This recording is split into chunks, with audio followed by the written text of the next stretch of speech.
International famous scientist doctor Abdul Samad Baloch part two. आज हम part two पर बात करेंगे उस साइंटिस्ट की जो गांव से निकले, शहर कराची आए। कराची के प्रिंसिपल ने कहा कि तुम्हें अंग्रेजी नहीं आती, तुम वापस गांव जाओ और जमीनों पे काम करो। आज हम उसका पार्ट टू पर डिस्कस करते हैं, आप सुनिए गौर से। अब वो साइंटिस्ट साहब कहते हैं, एफएससी के बाद खैबर पख्तूनख्वा के शहर सवाबी में Ghulam Ishaq Khan Institute of Engineering Science and Technology में दाखिले के लिए एंट्री टेस्ट दिया। तैयारी पूरी थी। एंट्री टेस्ट शानदार तरीके से पास किया और 100% स्कॉलरशिप मिली। मेरे भाइयों ने तालीम को अमलन खैर बात कह दिया था। वो छोटे मोटे कारोबार कर रहे थे जिससे वो हर माह मुझे माकूल सी रकम भेज देते थे। ये रकम मुझ जैसे तालिब इल्म जिसकी सारी तवज्जो तालीम पर थी काफी थी, जबकि यूनिवर्सिटी की तालीम तो थी ही स्कॉलरशिप पर। मतलब ये है कि 7वीं क्लास में कराची आने के बाद जो मसाइल शुरू हुए थे वो एफएससी करने और यूनिवर्सिटी में दाखिला लेने के बाद खत्म हो चुके थे और कामयाबियों का सफर शुरू हो गया था। अगर मैं तहकीक से वाबस्ता हूं तो दर हकीकत ये मुझे गुलाम इसहाक खान इंस्टीट्यूट में प्रोफेसर फजल अहमद खालिद सितारा इम्तियाज की तरगीब और हौसला अफजाई थी कि मैंने यूनिवर्सिटी ही में फैसला कर लिया था कि मुझे रिसर्च से वाबस्ता होना है। किसी इंस्टीट्यूट में अच्छा टीचर मिल जाए ना तो काया पलट जाती है। अच्छा उस्ताद मिल जाए, अच्छा प्रोफेसर मिल जाए, अच्छा मेंटोर मिल जाए तो समझ लें कि जिंदगी का सफा पलट गया। यूनिवर्सिटी से मैं 2009 में फारिग हुआ और उसी साल Engro polymer and chemical Karachi में मुलाजमत शुरू कर दी। 1 साल तक मुलाजमत करता रहा।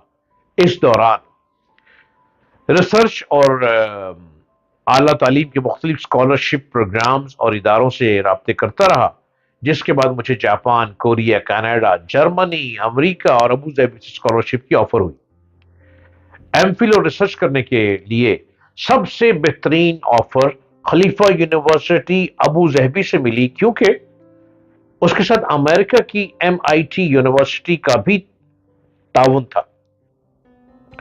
दूसरी बात यह कि रिसर्च के दौरान उनका एजाज ये एक अच्छी तनख्वाह जितना था, यानी जो वो स्कॉलरशिप दे रहे थे, जिसकी वजह से मैंने उसको कबूल कर लिया था।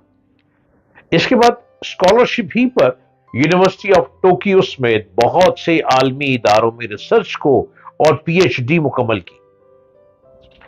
पीएचडी के दौरान मेरी रिसर्च ज्यादातर ग्राफीन नाम के एक मादे पर थी जिसको इस्तेमाल करके मुख्तलिफ आलात बनाए। ये रिसर्च बहुत से इंटरनेशनल जरीदों में शाया हुई। जब मेरी रिसर्च शाया हुई तो मुझे अमेरिका, अबू धाबी, बरतानिया और टोक्यो से मुख्तलिफ ऑफर्स आई। मेरी रिसर्च कैम्ब्रिज यूनिवर्सिटी के एक मायनाज साइंसदान को अच्छी लगी जिन्होंने मुझे वहां जॉब ऑफर की। वैसे तो तनख्वाह और मुराद के हिसाब से बेहतर ऑफर अबू धाबी से थी, मगर अब मेरा मकसद तनख्वाह नहीं बल्कि अगली मंजिल तक पहुंचना था। मैंने कैम्ब्रिज यूनिवर्सिटी से आने वाली ऑफर को कबूल किया क्योंकि मुझे रिसर्च के मैदान में काम करना था और शायद दुनिया भर में रिसर्च के हवाले से सबसे बेहतर सहूलतें और माहौल कैम्ब्रिज यूनिवर्सिटी ही में दस्तयाब है, जहां से न्यूटन और स्टीफन हॉकिंग जैसे साइंसदान भी मुंसलिक रह चुके हैं।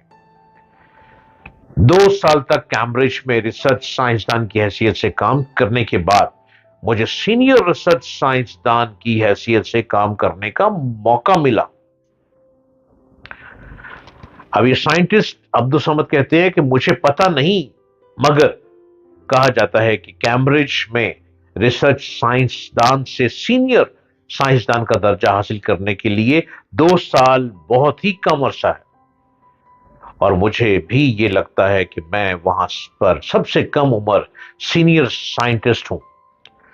کیمبرج میں جانے کے بعد بہت سے یورپی کمپنیوں اور اسپیس ایجنسیوں کے ساتھ مل کر اسپیس ٹیکنالوجی سے منسلک آلات بنائے۔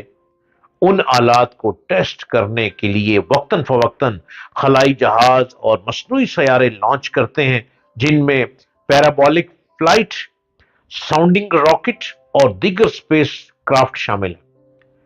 گرافین کو پہلی مرتبہ خلا میں بھی لے جانے کا موقع ملا۔ مختلف تحقیقات بھی جاری ہیں جس میں سینسرز کے علاوہ خلا میں اگر جسم پر زخم لگ جائے تو اس کو کس طرح بھرا جا سکتا ہے، اس پر بھی کام جاری ہے۔ اس کے علاوہ پاکستانی اسٹوڈنٹس کے لیے برطانیہ کی کچھ تنظیموں کے ساتھ مل کر ایک پروجیکٹ شروع کر رہے ہیں جس میں ان کو سیٹلائٹ کی سہولت فراہم کرنے کی کوشش کر رہے ہیں۔ اگر مجھے موقع ملا تو وہ اپنے ملک میں جا کر کام کرنے پر فخر محسوس ہوگا۔ یہ سائنٹسٹ کی داستان ہے، لیکن میں عبد الصمد آپ کو یہی کہوں گا، آپ کو یاد ہے ڈاکٹر عبد القدیر کا حال ہمارے ملک میں کیا ہوا؟ لہذا جہاں جہاں آپ ریسرچ پہ ہیں، آپ اسی ملک میں ریسرچ کریں۔ ہاں، اگر اپنے ملک کو وہاں بیٹھ کر فائدہ دے سکتے ہیں تو ضرور فائدہ دیں۔ اگر آپ یہاں آ جائیں گے تو کہیں یہ نہ ہو کسی دوسرے ملک کے کہنے پہ ہمارے ملک والے آپ کو بھی گھر میں قید کر دیں اور آپ بھی ڈاکٹر عبد القدیر کی طرح اپنی ریسرچ سوچتے سوچتے ہی اس دنیا سے خدا نخواستہ رخصت نہ ہو جائیں۔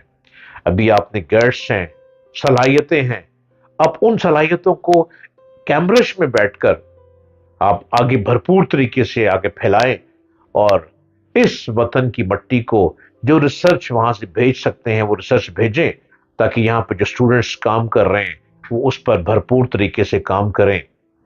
اللہ آپ کا حامی و ناصر، آپ اور ترقی کریں۔ آپ ترقی کریں گے تو پاکستان بلند ہوتا چلا جائے گا، کیونکہ آپ کے سینے پہ فلیگ تو وطن عزیز ہی کا ہے، موجود ہے۔ پاکستان زندہ باد۔